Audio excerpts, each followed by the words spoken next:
Selected 1. As if heaven fell silent and you were left to fend for yourself. Everything around you has appeared too quiet. You've doubted the point, the route, and the time. But pay close attention. This is not a chance moment. It is evidence. Your wilderness season is coming to an end. This post isn't your typical spiritual one. This is an interruption from God, a sign from the heavens that the thing that attempted to bury you is going to see you come back to life.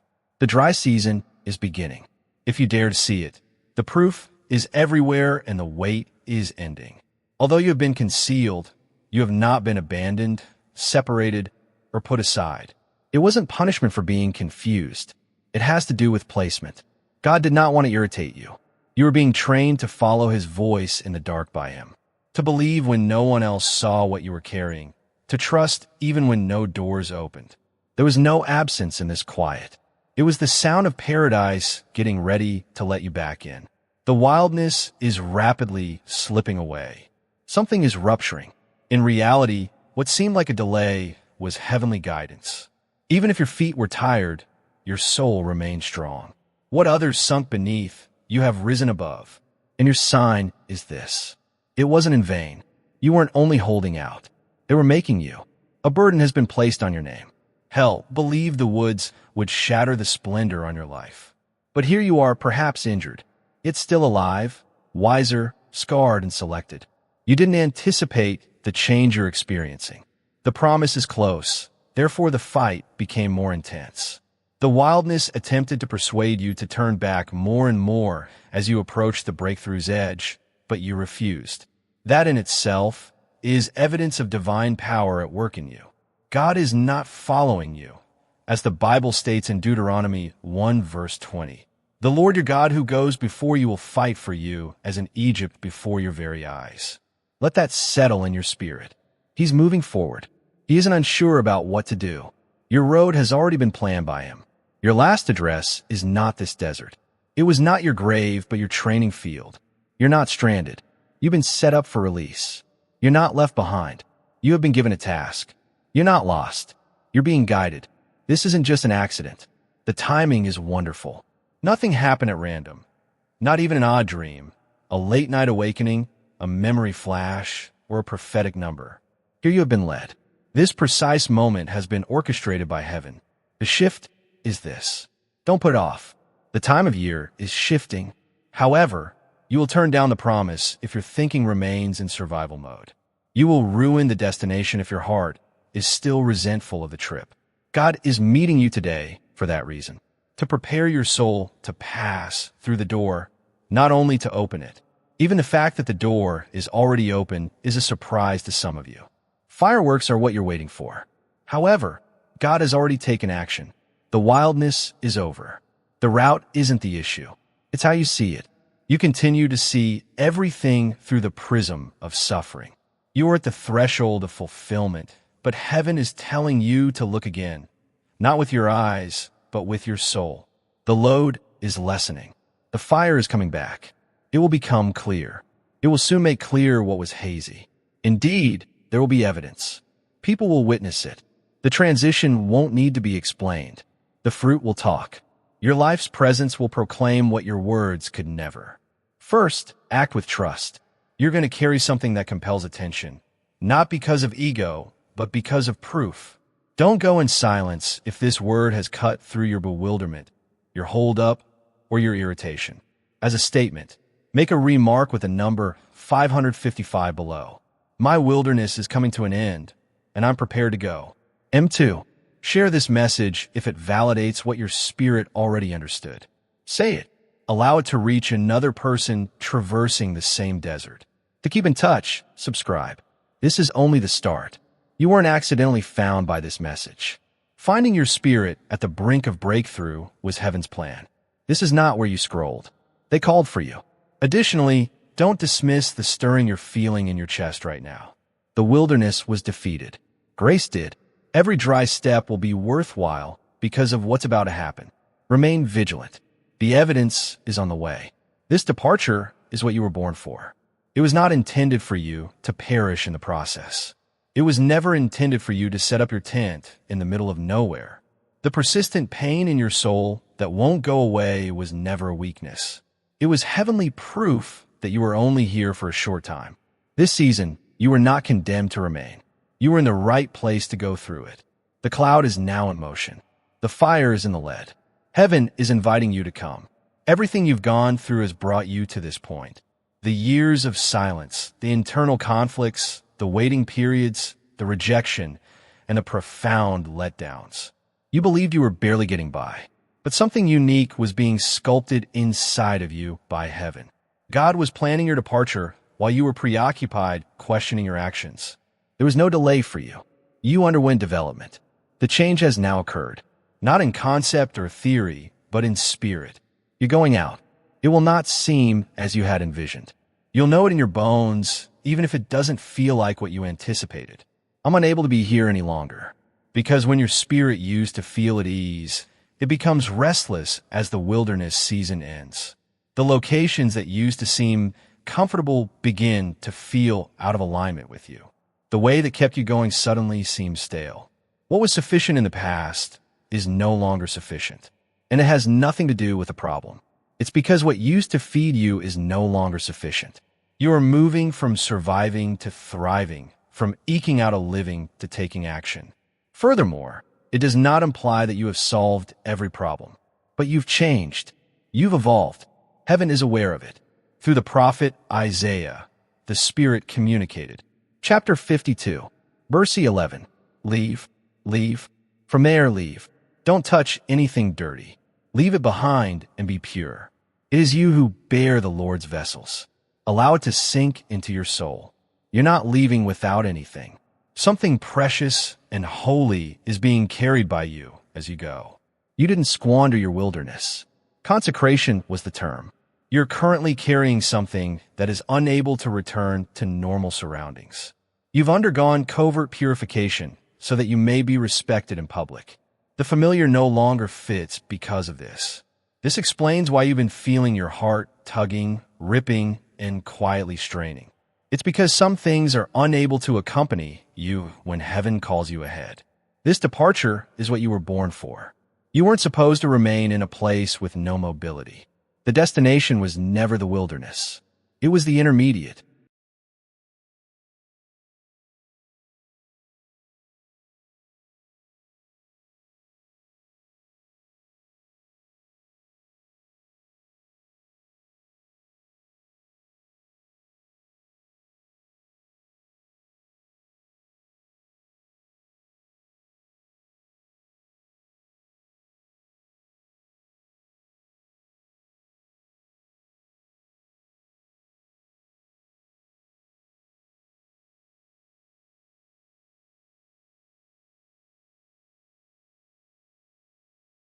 Not the throne chamber, but the classroom. And your calling is emerging now that your roots have been put to the test. The adversary didn't want you to view this portion, because you would stop doubting and begin to move if you ever recognized how close you were stepping out. You would quit defending yourself to others who don't bear your load if you ever realized how much authority has been built by your obedience. You were never lost. You were anticipating heavenly freedom. You were never lost. Even amid the quiet, you remained fixed, and suddenly everything is different. You won't have to make an announcement. It won't need your defense. Your departure will be self-evident. When you emerge, the same voices who questioned your method will be speechless. Soon, those who believed you lost your opportunity will realize that God kept you hidden until the proper moment. But listen to this. Don't hold on to outdated attachments and ruin the departure. Don't let voices that want to keep you comfortable cause you to postpone the vow. Now is your time to act. In obedience, but not quickly. Aligned, but not loud. A door is opening, but you can only pass through it with trust. It wasn't a waste of agony. There was no consequence for the delay. All of it was in preparation for the burden you now bear. It's not depression that's weighing you down. This is a call from destiny. It's time to let go of the uncertainty, the guilt, and the dread. You have a plan for your steps. You have the right time, and heaven approves of your departure. It's not a happy ending. This emergence is sacred. A release, not a retreat. A breakthrough, not a collapse. Thus, move, step, and walk without fear. You were born for this escape, and you know it, not in shame. Furthermore, you won't be followed by the wilderness. The crossing won't be able to hold the chains. You can no longer access what formerly bound you. Your departure cannot be undone. You're not going back this time. You believe that the reoccurring numbers, dreams, feelings, and odd indicators were all unrelated. To be clear, however, nothing about this has been arbitrary. Everything has been planned. Heaven's code has been guiding you to this moment via every pull in your soul, every stop in your momentum, and every change in your surroundings. Because thunder isn't always how God speaks when he is preparing a chosen one for transition. He sometimes communicates via patterns, quiet, interruptions, and subtle internal cues that are impossible to ignore. He's been in your ears. The evidence is in the recurrence, even if you didn't identify the voice. The tension is the evidence. 222, Sandy and Sanin, or 555 have been showing up at the most inconvenient, inevitable times. Why is that? Why do certain verses in your life keep coming up again and again?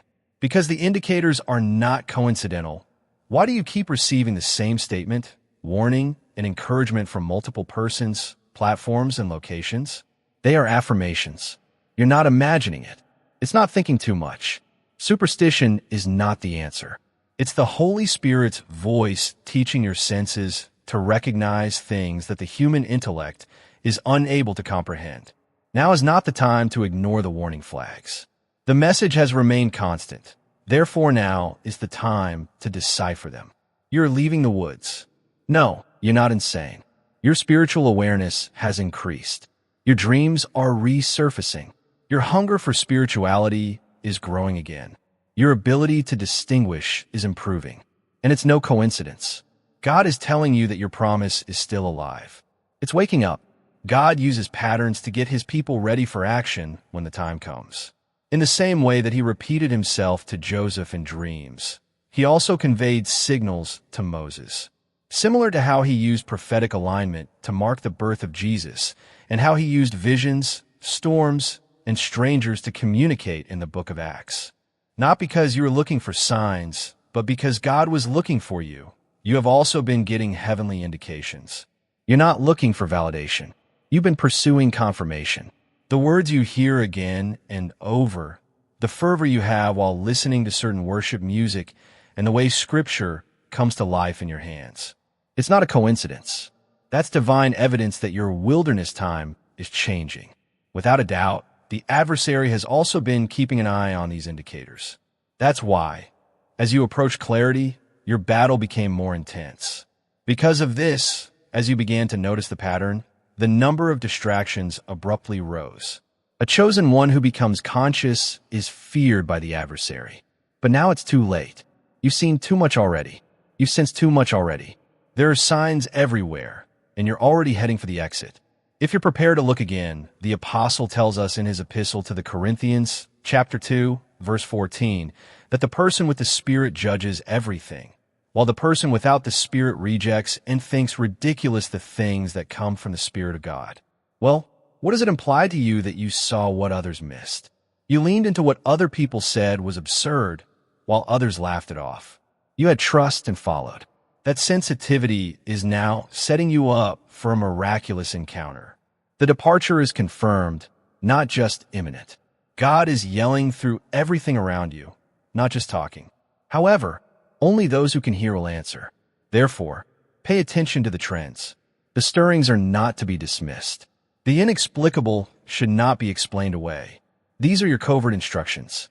Additionally, some of them have a deadline. Remark, I see it. Additionally, you agree with it when you announce it. This straightforward assertion is more than simply a response. It's an acknowledgement. You're admitting that you've been listening to what heaven has been saying. Sometimes in life, the indications become too clear to ignore, and this is your way of saying, I won't miss this signal. One of those times is now. Take another look. Say another prayer. Because God isn't hiding, pay closer attention. He is illuminating.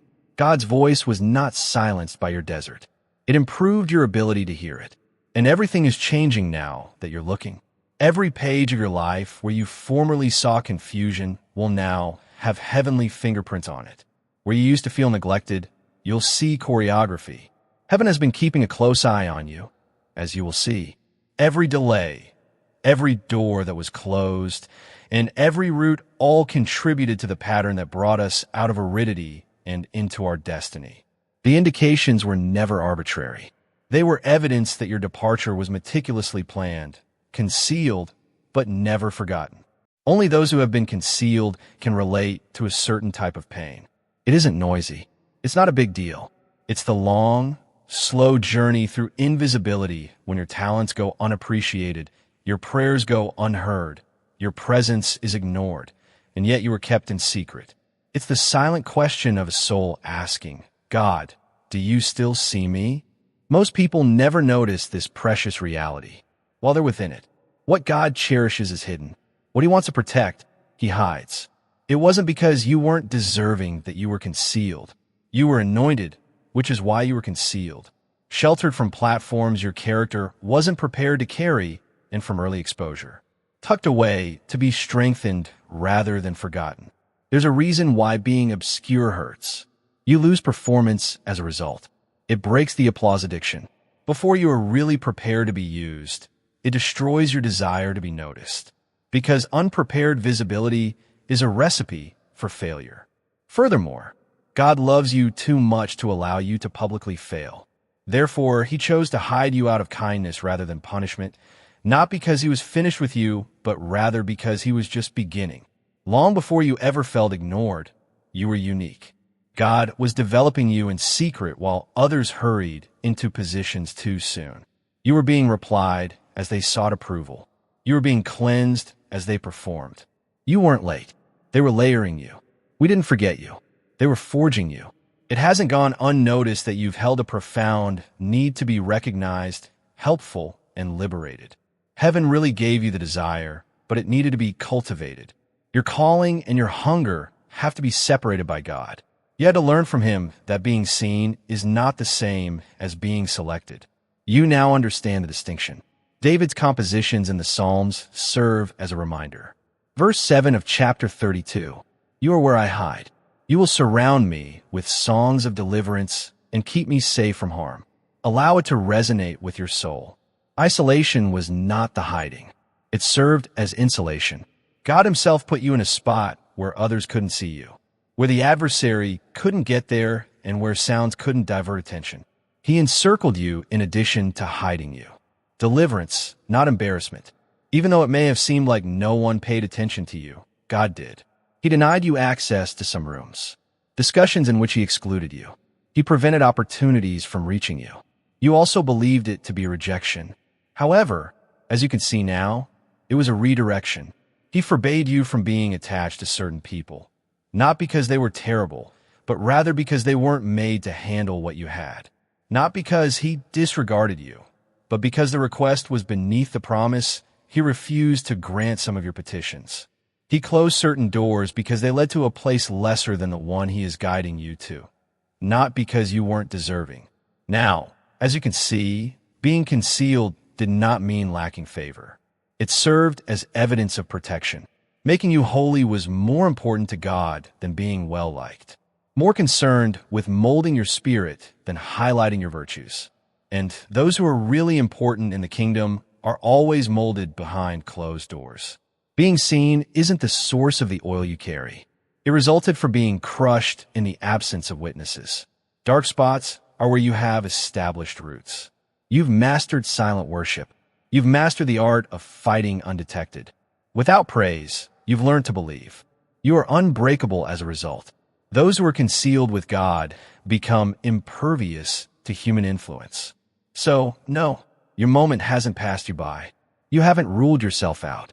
You're still ahead of schedule. By the conclusion of your hidden season, you're just where you should be. Only the strength marks it. Hidden locations might develop. The revealed day is almost approaching. You're finally ready for it. Not because you asked for it. The gift you gave has been cleansed. It has softened your heart. You've established strong roots.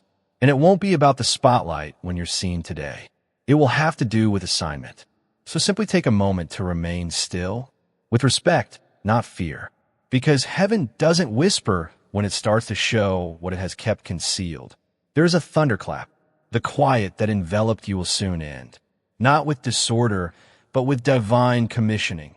Not with noise, but with clarity. Not just to be seen, but to be sent. You will be called forward. There's a reason you were concealed, and the explanation will soon be made public. You were taught in the bush without wasting any time. Every adversity you encountered, each and every lonely night, you didn't comprehend every delay. It was all being recorded by heaven. Nothing was lost. It wasn't all for nothing. Strategy was what seemed to be stagnation. Preparation was what seemed like torture. What God has constructed in the darkness is now starting to come to light. You're not just leaving the woods. You're entering the cause of its existence. The opponent has repeatedly told you the falsehood that you're falling behind, that you're running late, and that you've wasted your opportunity. However, this is the reality. You were never late. You were on the time of heaven, not the clock of man. And you're being taught by fire while others were ignoring you. You were suffering while others were performing. You were being processed for power, while others were being promoted for prominence. You can't compare your journey to anybody else's because of this. God's work with you is deeper than meets the eye. It's profound. It's not quick. It never ends. It's not only for show either. It's for the souls. In actuality, obedience is never wasted by God. He never overlooks pain, and he never ignores loyalty. You haven't stopped believing. You continued to solve problems even when you didn't see any results. You continued to pray even when it seemed like the ground was dry.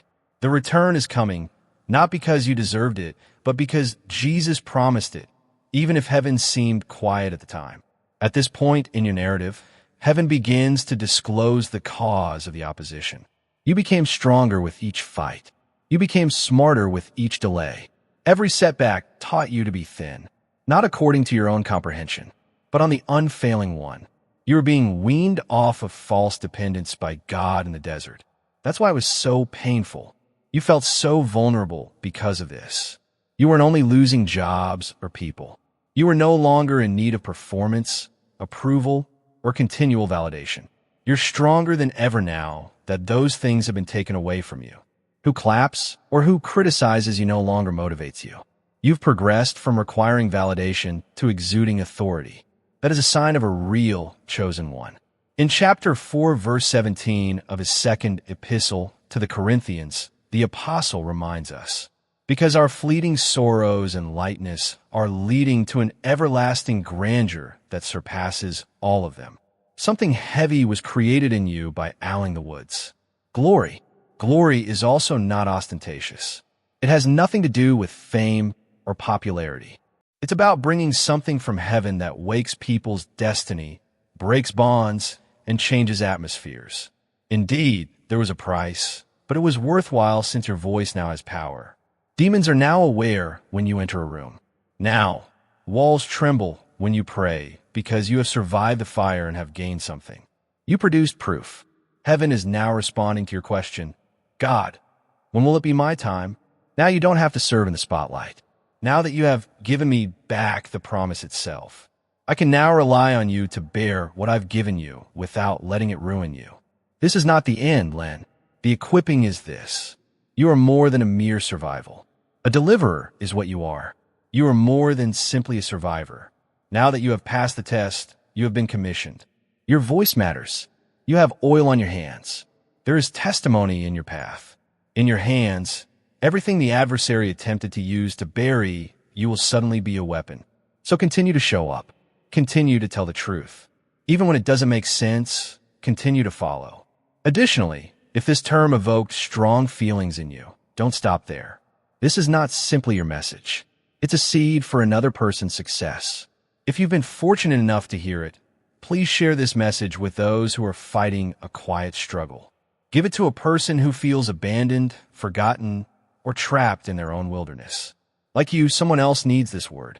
Additionally, subscribe if you are inspired to learn more in order to remain a part of this prophetic flow. More is on the horizon. Additionally, alignment is important. Don't simply go along with the flow and consume. Some of you may even have a strong desire to sow. Don't disregard it if it describes you. It's rich ground here. You're not only donating when you sow into what makes you feel good. You're creating space in your life for heaven to repopulate. Because of obedience, not because of duty. Follow your spirit. This isn't just something you're viewing. You belong to a remnant. Additionally, you are moving from training to commissioning this season. This is the intersection between mission and mantle. Everything that God created in the wilderness will be needed for what is ahead. You're prepared, too. The wind is changing. Have you not sensed it? You are unable to express to anybody, even yourself, the subtle tension in the air or the stirring in your soul. You've glanced around and nothing has changed, yet something is growing, eerie and wild within, silently pressing. You're feeling something genuine. There will be no shift. Your soul is aware of it before your eyes are, and it has already started.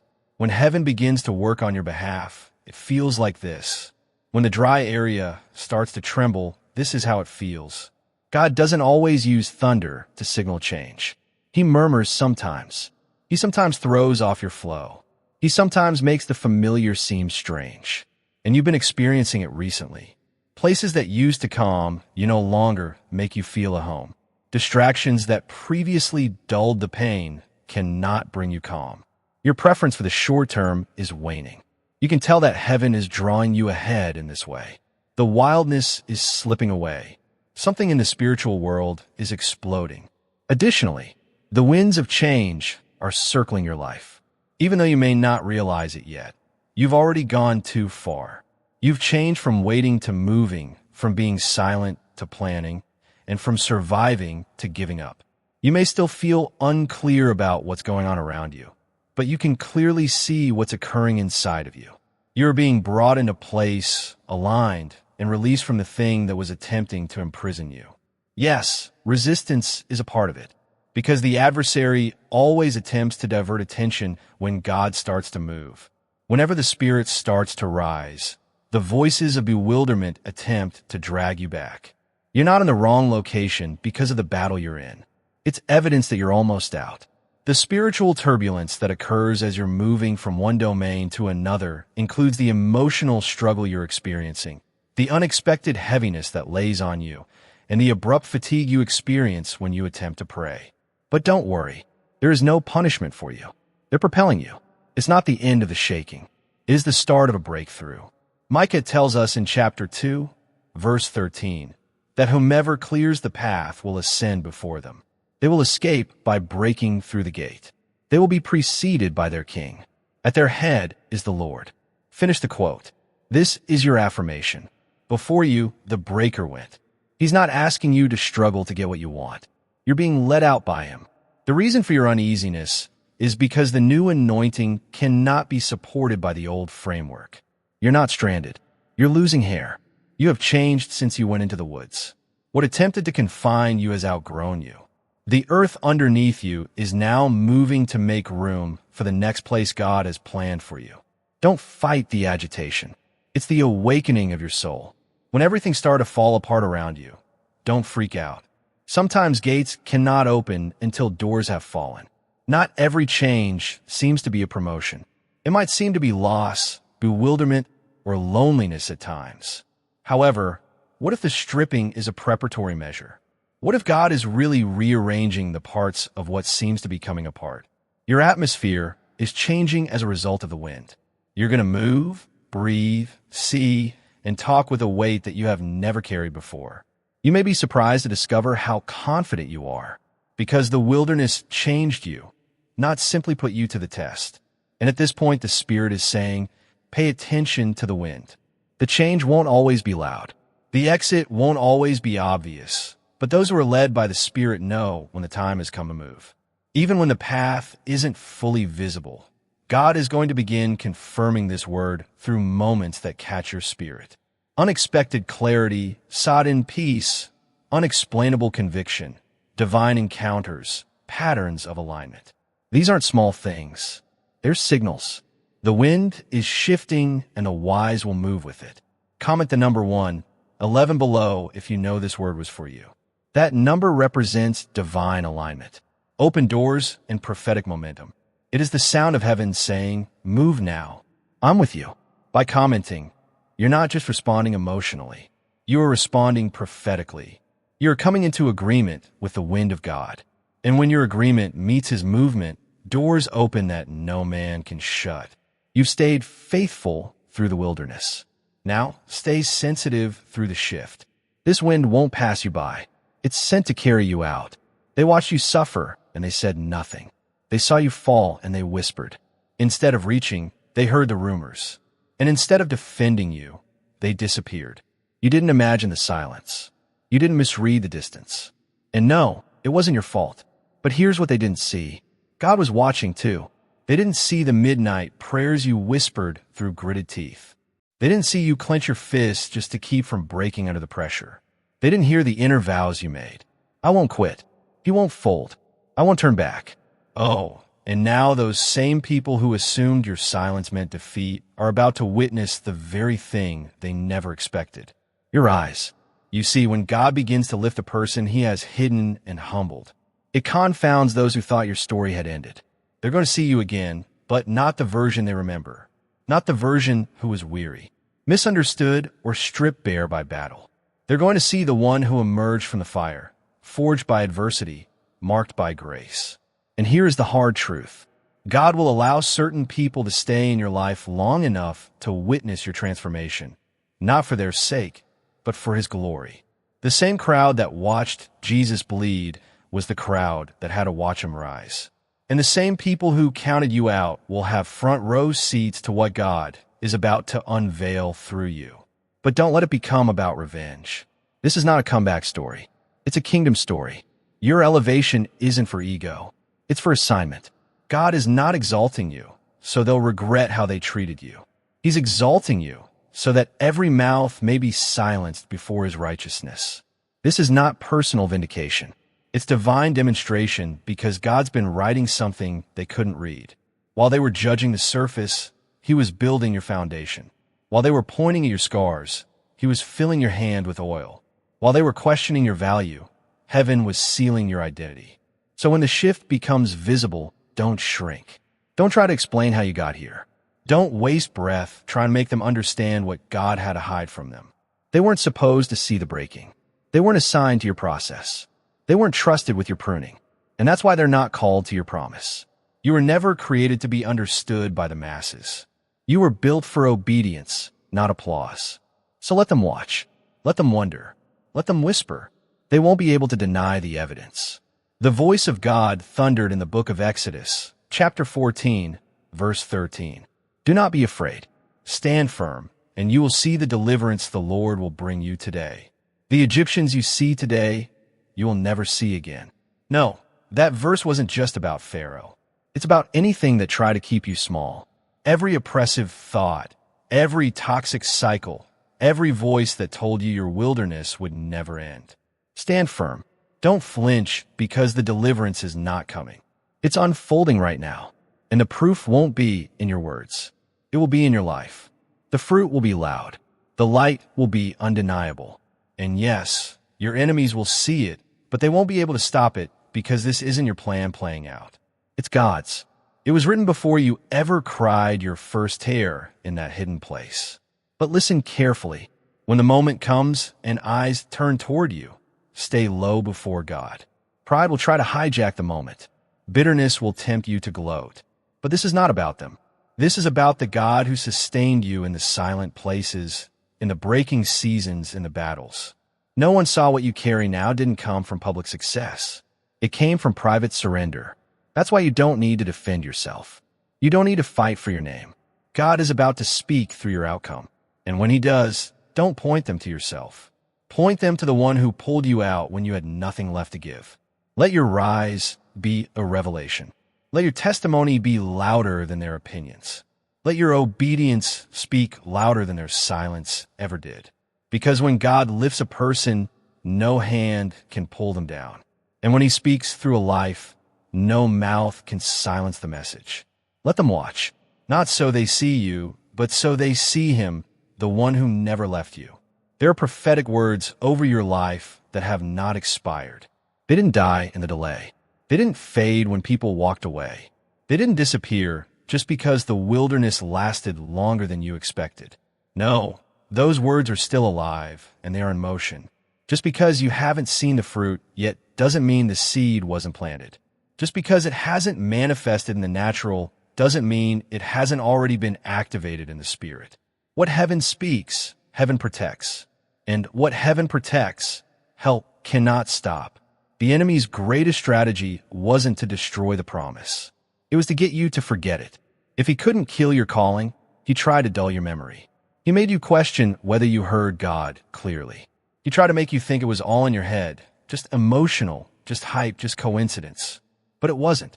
Those moments when your spirit leapt, those words that pierced deeper than understanding, those dreams that wouldn't die, no matter how long they've been waiting in silence, those were real. They were heaven's reminders that you've been marked for something more. You might have forgotten some of the promises. You may have moved on, stopped praying for them, even lowered your expectations to protect yourself from disappointment, but God never moved on. The words he spoke over you are still active in the atmosphere, circling, waiting for alignment, waiting for the moment. Heaven says now, he doesn't need to rewrite what he already spoke. He's just been waiting for the version of you that can carry it. You needed the wilderness to sharpen your character. You needed the delay to stretch your faith. You needed the silence to learn how to hear God without noise. Because when that word comes to pass, you'll recognize it. Not just with your ears, but with your spirit. There's a reason why old prophetic words have started coming back to you. The ones you wrote in journals years ago. The ones someone gave you and you didn't know how to receive at the time. The ones that felt too big, too impossible, too far off. They are surfacing now, not by accident, but by divine orchestration. The Spirit doesn't stir old words for nostalgia. He stirs them for fulfillment. The Apostle Paul wrote in his first letter to Timothy, Chapter 1 verse in Timothy, My son, I am giving you this command in keeping with the prophecies once made about you, so that by recalling them, you may fight the battle well. Did you catch that? By recalling them. The prophetic words over your life are not decorations. They're weapons. And when you recall them, you're not being dramatic. You're being strategic. You fight by remembering. You endure by rehearsing. You stay aligned by declaring again what God already said. Because if you don't remember what he said, the enemy will convince you of what he didn't. He'll tell you God changed his mind, that your mistakes canceled the promise, that your age disqualified you, that your detour was too far from redemption. But none of that is true. The words spoken over you have not lost their power. You may be weary. You may feel unqualified. You may not even know how to begin believing again, but heaven is not asking for your feelings. Heaven is asking for your agreement. Will you partner again with the words God once whispered? Will you let your faith rise? Not in hype, but in remembrance. This is a holy recall, a sacred invitation to stand under the weight of promise again.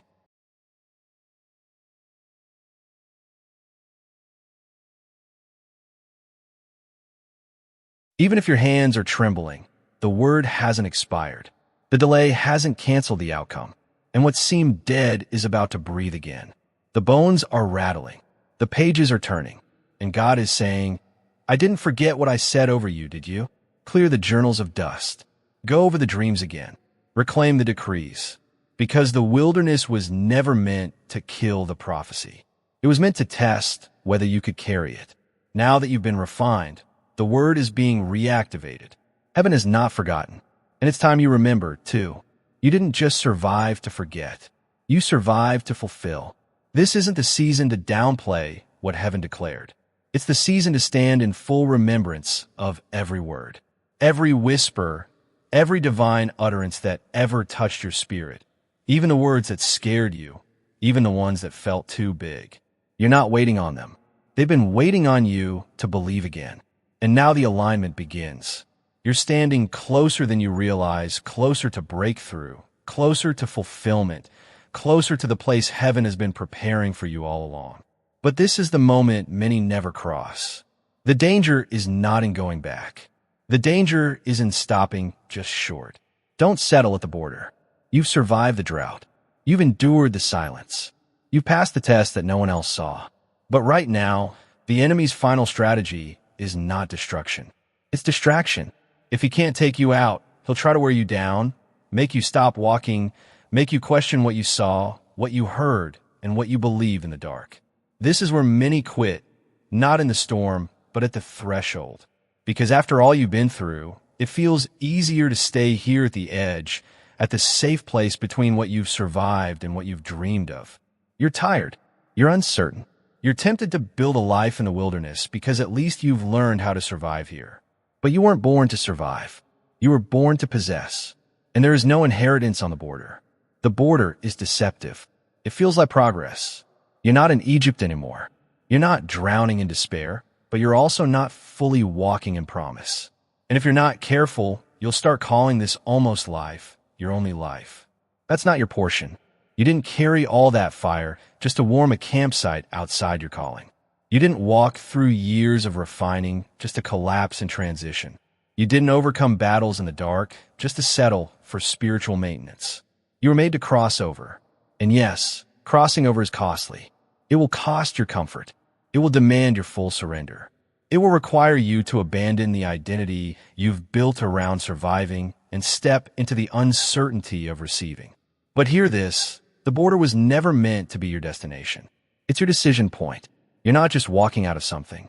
You're walking into something.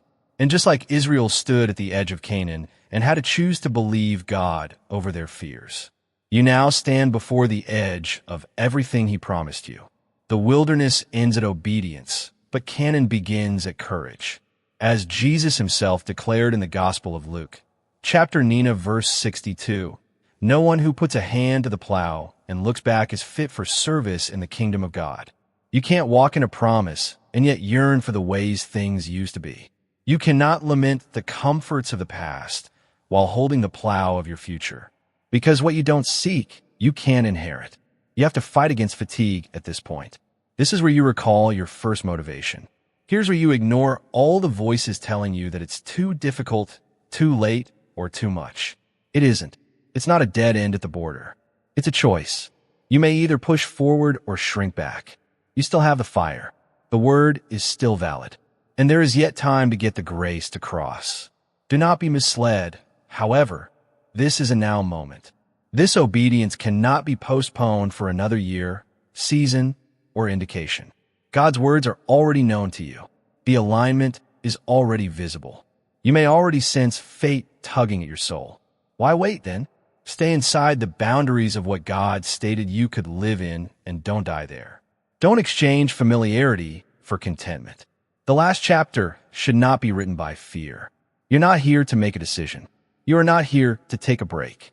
Making camp isn't why you came here. You're here to make progress. Move then, and let your soul to align itself with this word if you sense its fire. You're not only typing when you type those things, you're testifying. Comment, I won't stop. Your agreement is being broken by fatigue, anxiety, and spiritual paralysis. In the spirit world, you're letting others know, I'm going over.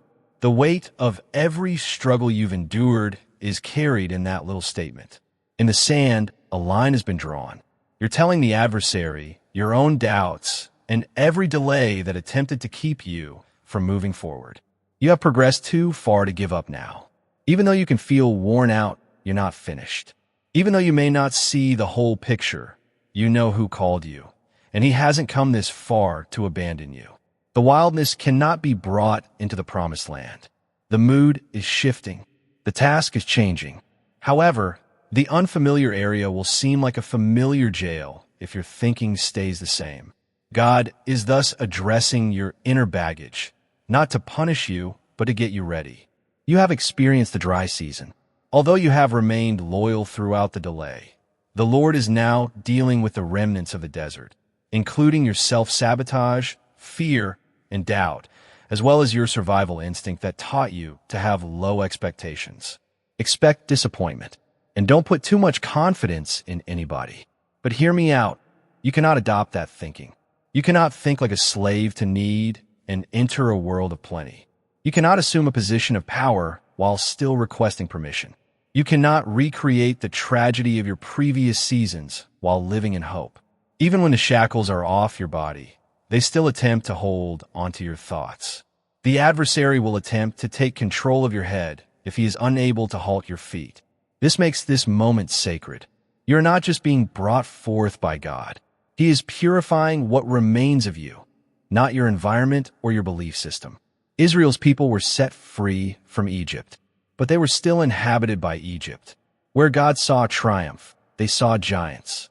Where God had already ordained inheritance, they whispered terror. And as a result, a whole generation passed by without much potential. They never allowed the desert to leave their thoughts, not because God failed them. Your tale won't be like that. You're not supposed to repeat yourself. Repetition of generational cycles is not your calling.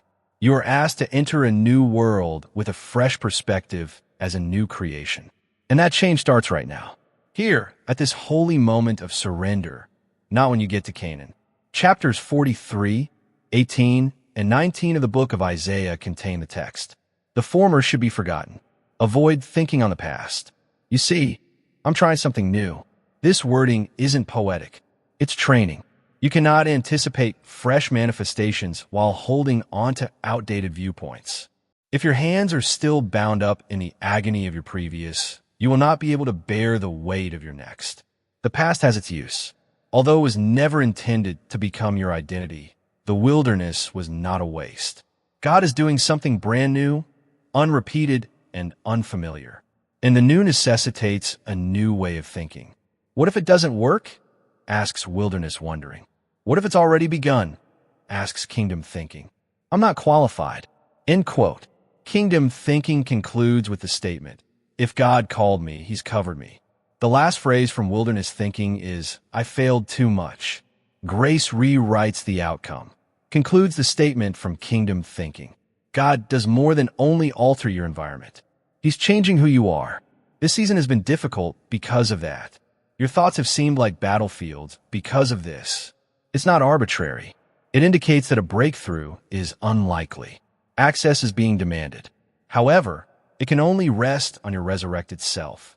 Bitterness cannot be a part of the gift. You can't take charge of your vocation. The next level of splendor cannot be reached by disbelief. This is a time of heavenly communication. Heaven is also awaiting your consent. Accept the refinement. The realignment is acceptable. Yes, to the sacrifice that gives rise to understanding. Don't stop at inspiration if this term is speaking to you right now. This is more than simply a sentimental moment. An activation is what it is. Others have never been informed that they are permitted to let go of the wilderness's anguish. Therefore, they are clinging to it. Please like this message if it made you feel better so that it may do the same for others. Give it to someone who requires authorization to leave survival and enter a sonship. To remain in touch, subscribe if this has been calling to your spirit repeatedly. You weren't supposed to travel this path by yourself. You are a part of the construction of paradise, word by word, moment by moment, brick by brick. A stronger pull to weave into this word could perhaps be felt by some of you. Let it be a seed of agreement if that describes you. You're not only endorsing a viewpoint. The voice of God that led you through the desert and is now guiding you ahead is being honored. Make your donation a form of worship. Let it be a confident yes to the next step, because what God secretly crafted is necessary for what comes next. Peace wasn't the only reason for the renovation. Possession was the reason, and the region is anticipating your revitalized self. Therefore, avoid bringing your previous anxieties into a new sector. Keep your promised level harvest intact by avoiding wilderness behaviors. God has fulfilled his role. Do yours now. Change your perspective. Let go of things that are no longer appropriate. Get what's already in line. You've changed since you came into this desert, and it makes all the difference. Heaven's timing is never arbitrary. The parts are moving, even if you may not yet see the whole image. Previously disparate things are now coming into harmony. Discussions that were pointless months ago suddenly take on significance. People who used to be far away are coming back. Previously sealed doors are now cracking open. It's convergence, not coincidence. On your behalf, God is setting up heavenly appointments. When the wilderness season comes to a close and the promise starts to materialize, this is what occurs. You're no longer just surviving. You're entering the realm of strategy. Heaven is not only observing. You're currently taking part in a heavenly schedule that has been meticulously planned. You also need to learn to feel the beat of God's timing throughout this time. Not everything will seem unearthly. Subtle nudges will lead to some of the most transformative experiences. A sudden desire to contact someone, an unplanned chat, a thought that will stay with you forever. A moment of delay that puts you in the right location at the right time to meet the right person with the next key. You don't have to aim for these interactions. To identify them, you must remain still. Human clocks don't apply in heaven. And to God, what seems to be a delay to you can really be accuracy.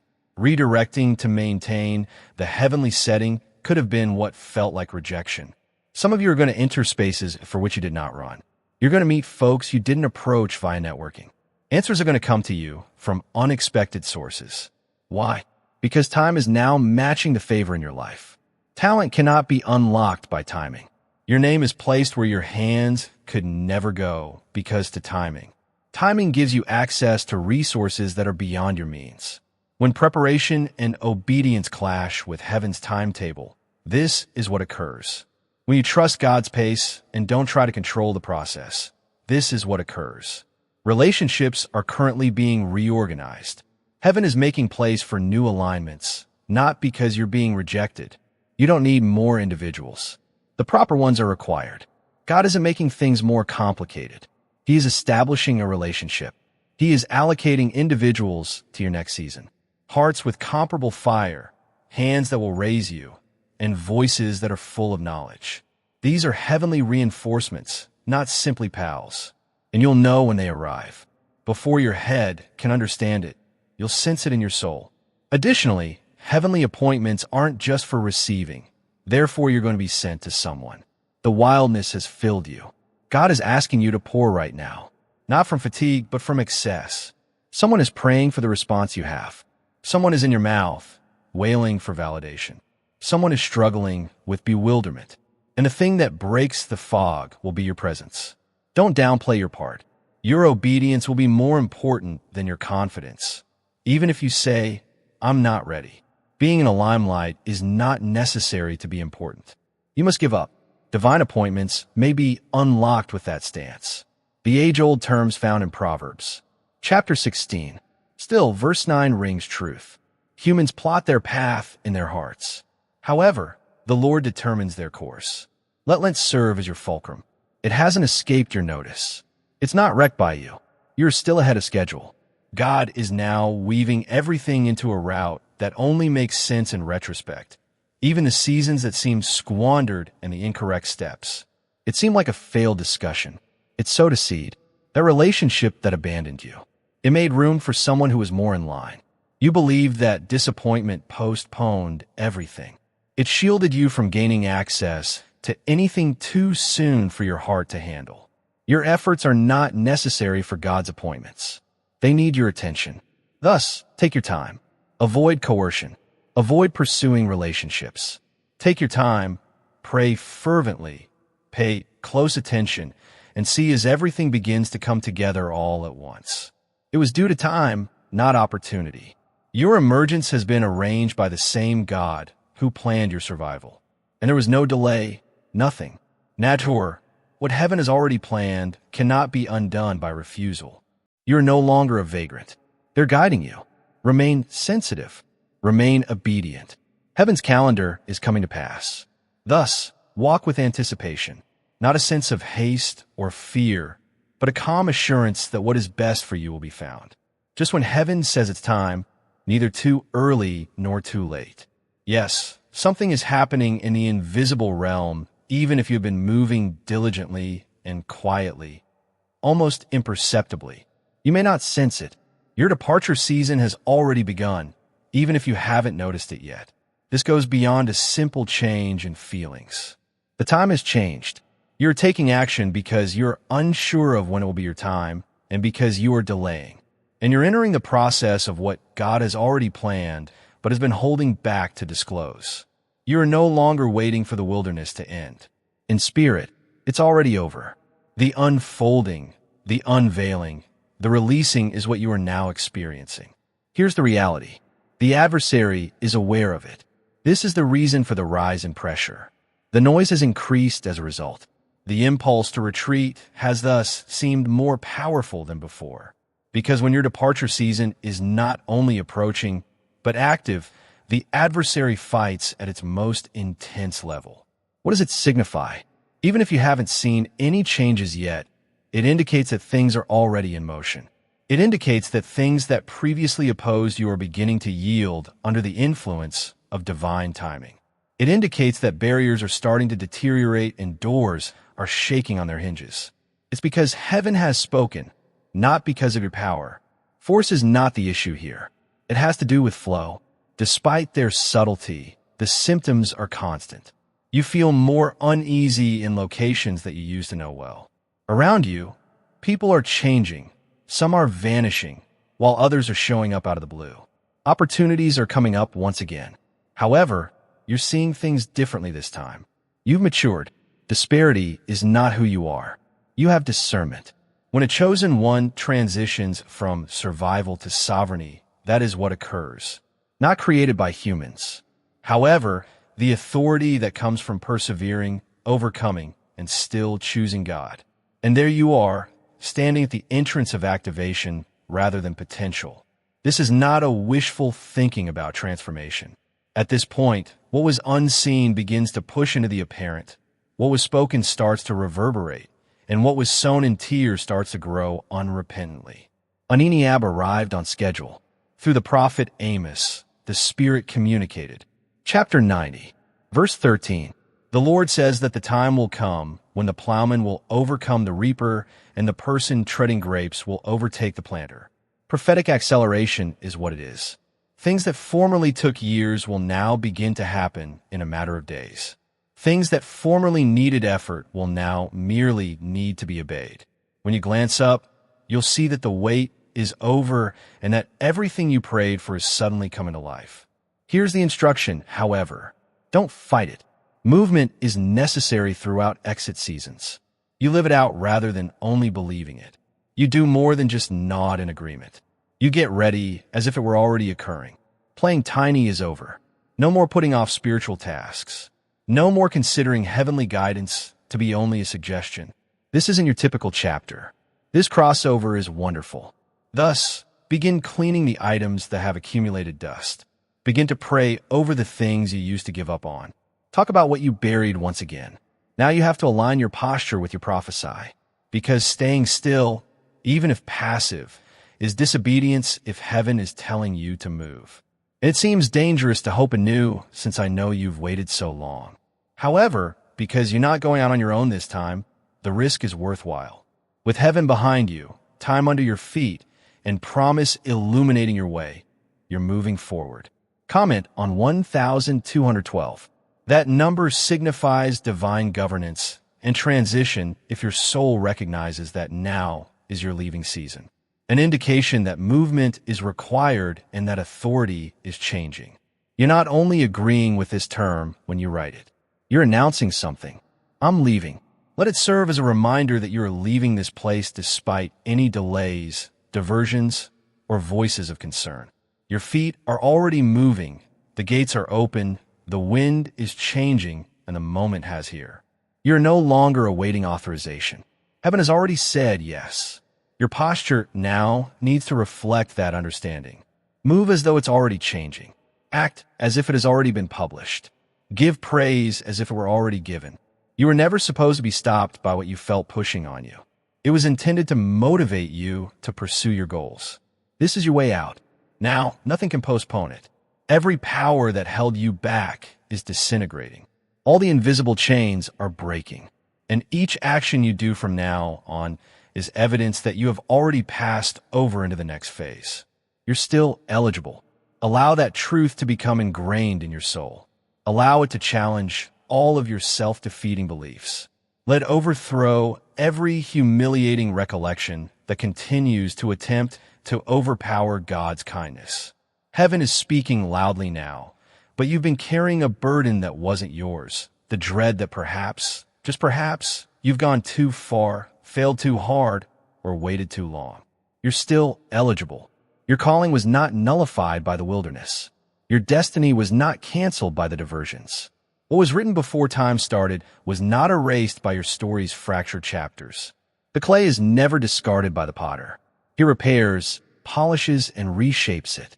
Disqualification and penalty are not the same thing.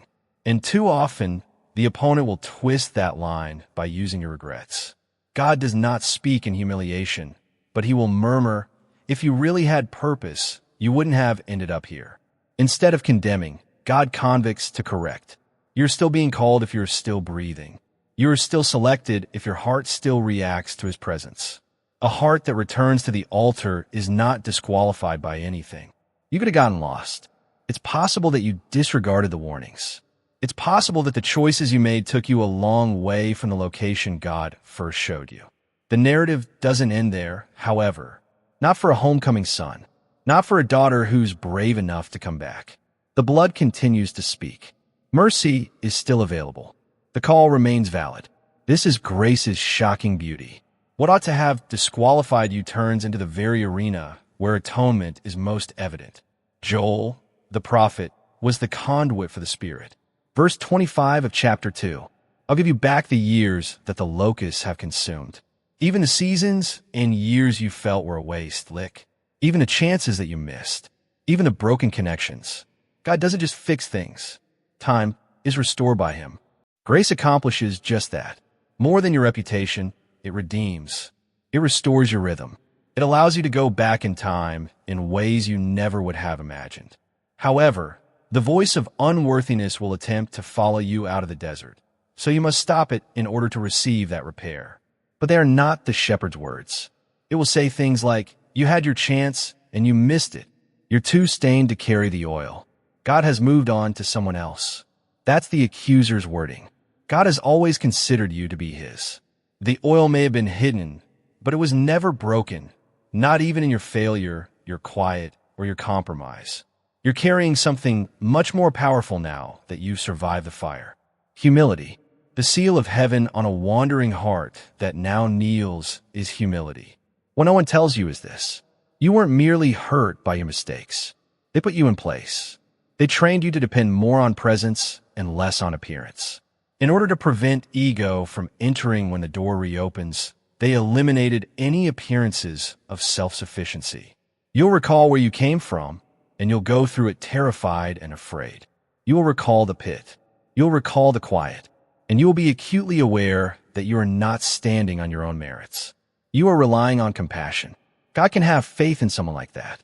The ones who have been shattered and still believe, the ones who have failed and yet follow, the ones who have cried and yet still worship, not the perfect, the polished, or the ones with impeccable time frames. You're still eligible. By grace, you are requalified. Indeed, both internal and external voices will attempt to refute your repair. Let them speak. For grace, you don't need an explanation.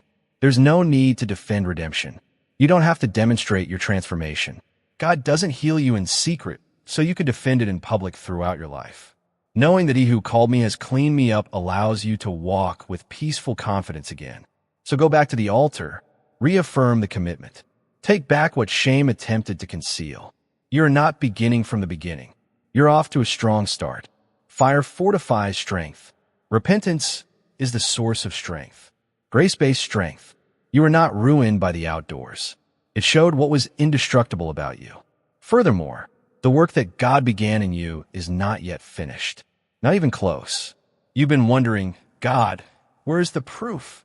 Because, let's face it, there are still days when you feel like your faith is shaky.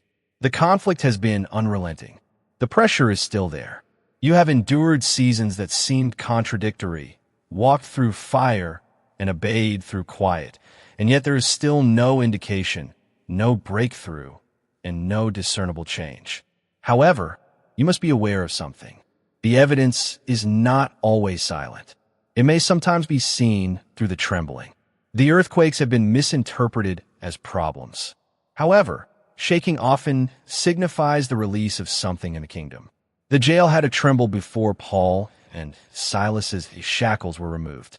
The earth had to shake under the cross before the temple curtain ripped in two.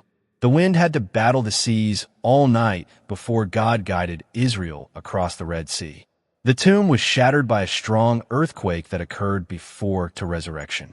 The trembling is not an indication of failure.